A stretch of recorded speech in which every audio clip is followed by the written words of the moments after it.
La energía que necesita la célula se produce a través de la respiración y se almacena en unos centros llamados mitocondrias. Además de los estímulos internos, la célula también recibe estímulos del entorno. La membrana celular funciona como una especie de radar que detecta los estímulos y así la célula responde a los mismos. Los organismos unicelulares pueden ser sensibles a estímulos térmicos, químicos, físicos, eléctricos o incluso gravitatorios. Una de las respuestas más fáciles de detectar es la del movimiento, que permite a la célula alejarse o acercarse a la fuente del estímulo. Las células utilizan diversos métodos para atraer el alimento y para sus desplazamientos.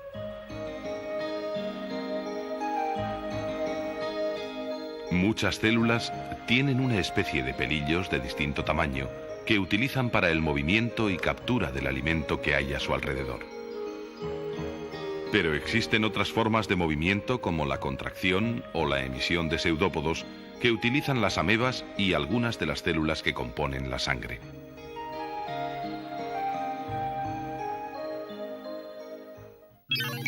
Reproducción celular.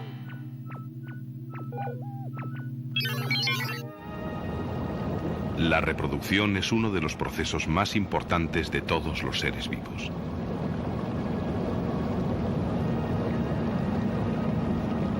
Lo mismo que los animales o las plantas, las células también se reproducen. A partir de células madre, se originan células hijas.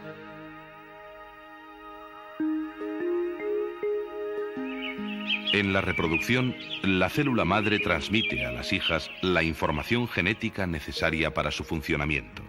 Dicha información está en el ADN del núcleo. En el momento de la reproducción, las moléculas de ADN se duplican y condensan en hebras, formando los cromosomas de las células hijas. Todas las células de los individuos de una misma especie, con la excepción de las células sexuales, tienen el mismo número de cromosomas, por ejemplo, 46 en el hombre. El proceso en el que una célula se divide en dos idénticas a ella misma se llama mitosis. Primero se produce la separación de los cromosomas en dos grupos iguales y después se realiza la división celular. El proceso de la meiosis es más complicado. En él, a partir de una célula madre, se obtienen 4 células hijas, cada una de ellas con la mitad de los cromosomas que la célula madre. Las células sexuales se forman con este tipo de reproducción para evitar que el número de cromosomas se vaya duplicando en cada generación. De esta manera, al unirse las células sexuales, los nuevos individuos tienen el mismo número de cromosomas que sus padres.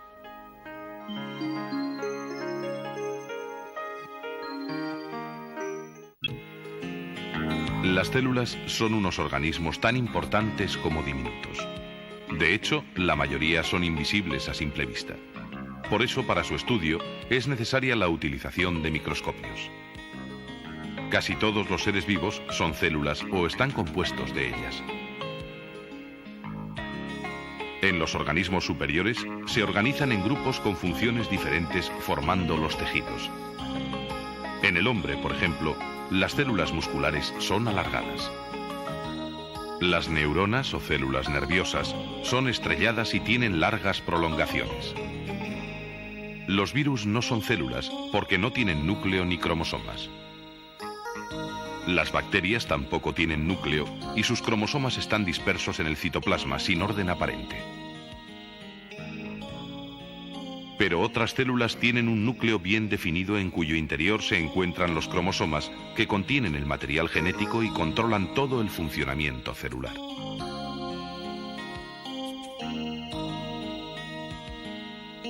Dirigida por su núcleo, la célula se comporta como una fábrica. En su interior hay una serie de aparatos o departamentos que se encargan de las funciones celulares. Como los seres superiores, unas células realizan la fotosíntesis y otras necesitan compuestos orgánicos. Por ser seres vivos, las células también se reproducen y lo hacen de distintas formas. La mitosis es el proceso de reproducción en el que una célula se divide en dos idénticas con el mismo número de cromosomas que la célula madre. En cambio, en la meiosis, cada célula se divide en 4, cada una de las cuales tienen la mitad de cromosomas que la célula madre. Este tipo de reproducción celular se utiliza para la formación de las células sexuales. Cuando se unen las dos células sexuales, se restituye el número de cromosomas y se transmiten los caracteres genéticos de generación en generación. ¿Por qué tenemos diferentes colores de piel, de cabello o de ojos? ¿Por qué existen seres vivos tan diferentes?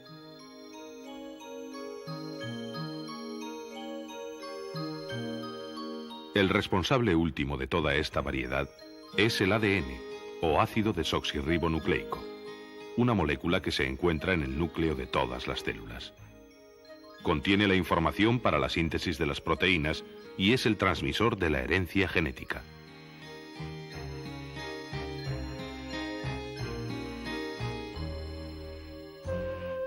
Resulta sorprendente el pequeñísimo tamaño que tiene el material que guarda la herencia genética, en comparación con el importantísimo papel que tiene desde hace muchos millones de años en la evolución de los seres vivos.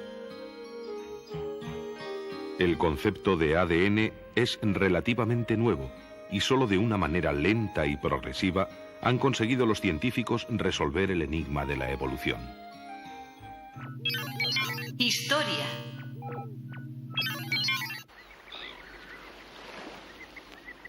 Para responder a la pregunta de cómo se transmiten los caracteres, tenemos que observar a las células, que son las unidades básicas de las que está compuesta la vida. Es en las células donde se encuentra la clave de la herencia de padres a hijos, ya que cuando ellas se dividen, siempre dan lugar a individuos exactos a ellas mismas.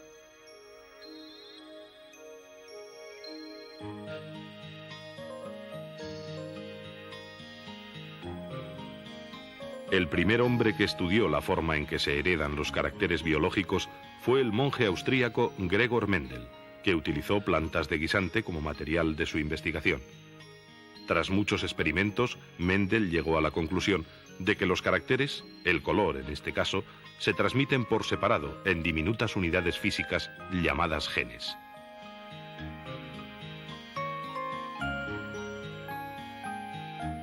Con el invento del microscopio, se pudo contemplar el proceso de división celular.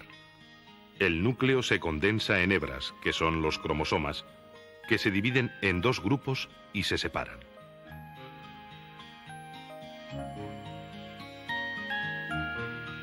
De esta manera se forman dos células, cada una con un grupo completo de cromosomas. Cada especie tiene un número característico de ellos. Los científicos averiguaron que los genes de Mendel se encontraban en los cromosomas.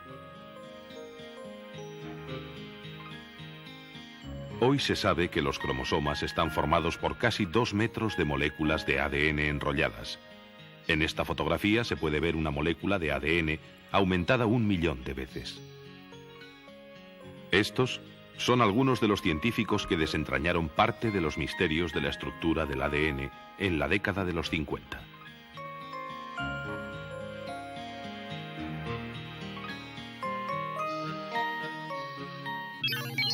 Estructura y localización.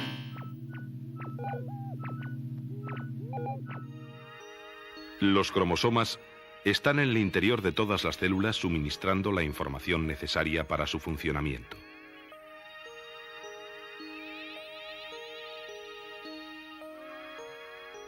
Los cromosomas están compuestos de cadenas de ADN.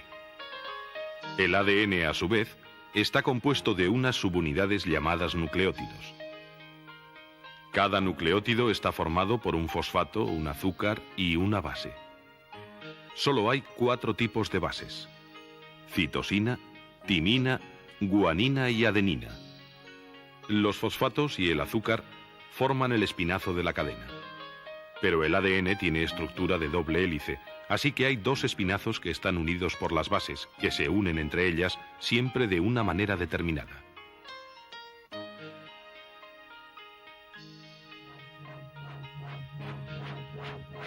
Las dos cadenas, así unidas, se enroscan la una con la otra para formar una doble espiral o doble hélice.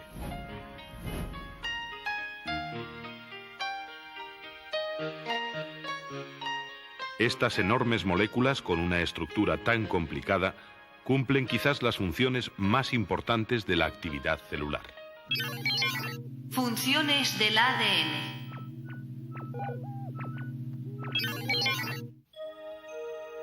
Todos los seres vivos, desde los más simples hasta los más complejos, funcionan con los mismos mecanismos elementales.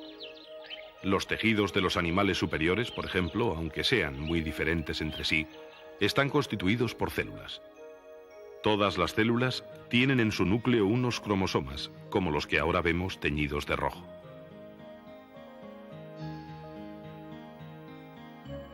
El ADN contiene la información para la fabricación de las proteínas, que son compuestos orgánicos cruciales para la vida. Para su síntesis es necesario que la molécula de ADN haga una copia casi idéntica a sí misma, llamada ARN. Esta molécula sale del núcleo celular y lee las instrucciones para la fabricación de proteínas en unos lugares llamados ribosomas.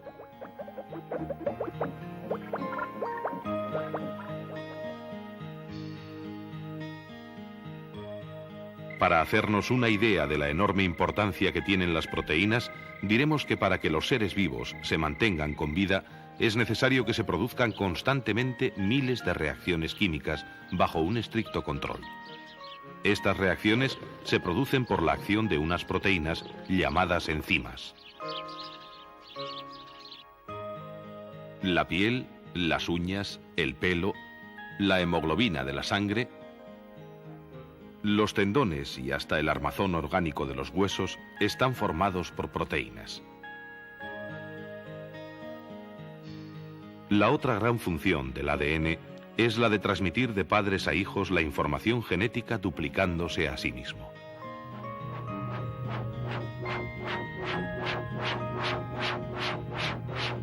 Cada molécula de ADN hace una copia exacta de sí misma, y de esta manera se dobla el número de cromosomas que hay en el núcleo de cada célula.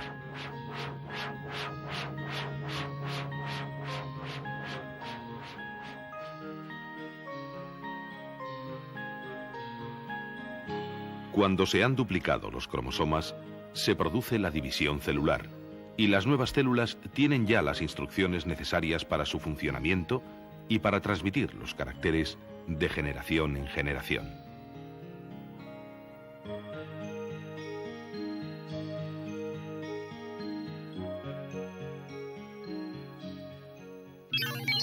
Genética humana.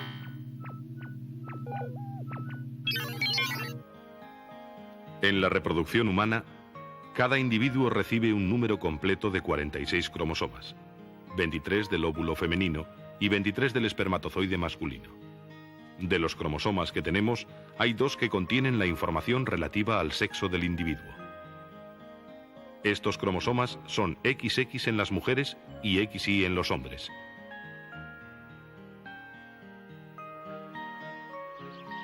Sin embargo, sabemos que las especies han ido variando a lo largo del tiempo, y cabría preguntarse cómo se han desarrollado esas nuevas formas de vida. Mutaciones y evolución. En ocasiones, individuos de una misma especie presentan características diferentes debido a una alteración en su código genético. Normalmente, el organismo se encarga de reparar las alteraciones genéticas, pero otras veces la alteración se mantiene y entonces se produce una mutación.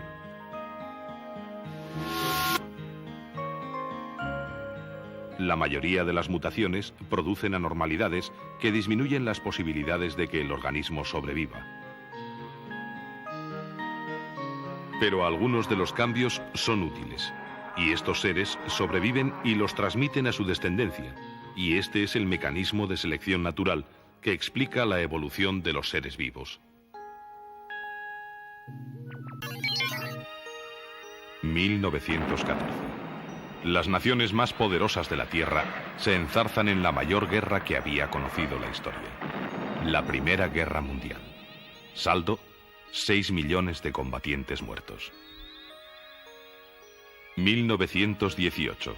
El virus de la gripe, uno de los seres más pequeños que existen, desarrolla una devastadora epidemia que afecta a muchos países. Saldo, 15 millones de muertos. Este es el rostro del faraón Ramsés V, muerto de viruela hace más de 2000 años. Y esta es una de las últimas víctimas de este virus de 300 millonésimas de milímetro que ha sembrado el terror en la humanidad durante 3000 años.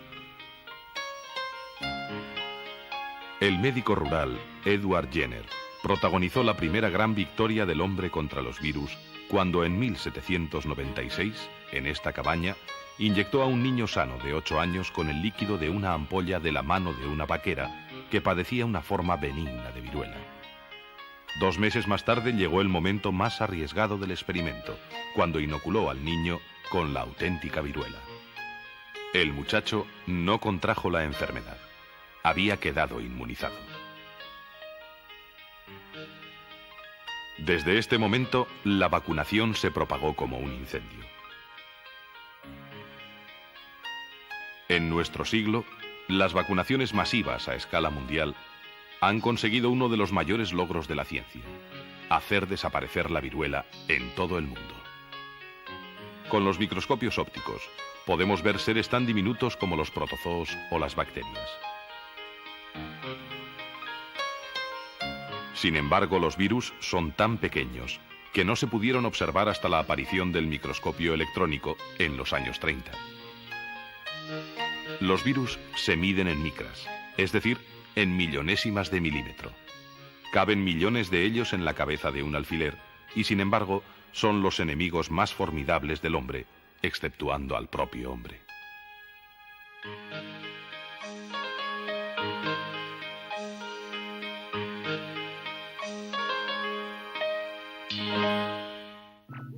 Características de los virus. Los virus no tienen órganos sexuales y no pueden reproducirse ni moverse por sí mismos.